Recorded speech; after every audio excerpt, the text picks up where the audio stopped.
La bibliothèque Cujas est une bibliothèque spécialisée en sciences juridiques. Elle possède aussi des collections en sciences économiques et en sciences politiques. On peut faire remonter son histoire jusqu'au XVe siècle, mais les collections actuelles sont directement héritières des collections rassemblées à partir de la réouverture des écoles de droit après la Révolution. Ces collections très faibles connaissent un véritable accroissement à partir de l'arrivée de Paul Viollet à la tête de la bibliothèque.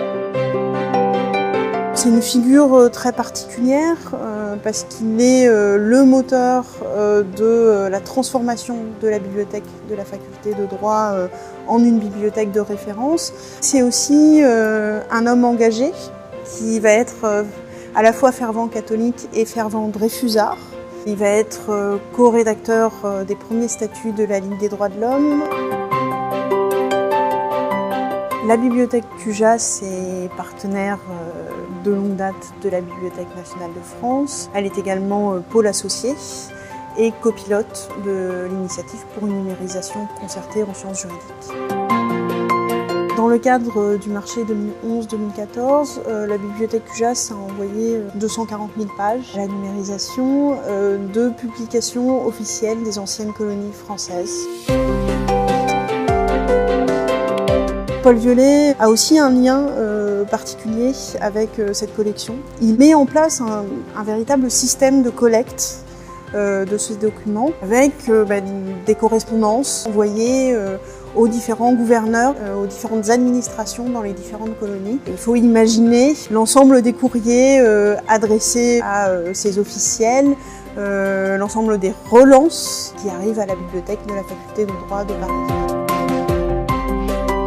Plusieurs départements de la bibliothèque ont été mis à contribution. À la fois le département des monographies qui s'occupe de tout ce qui est programme de numérisation de la bibliothèque, et puis un gros apport du département des services au public, des magasiniers.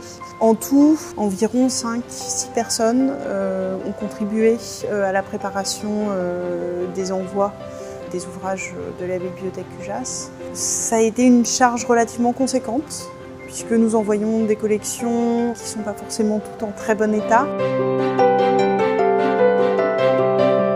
L'avenir commun de la Bibliothèque nationale de France et de la Bibliothèque Cujas serait la poursuite du programme de numérisation concertée en sciences juridiques qui a permis la mise en ligne de centaines de milliers de documents juridiques. J'attends toujours un bénéfice encore plus grand de renforcer la visibilité des collections de la Bibliothèque Cujas. Et pour ce qui me concerne, je ne doute pas que cette collaboration va continuer à s'amplifier au bénéfice de tous nos publics.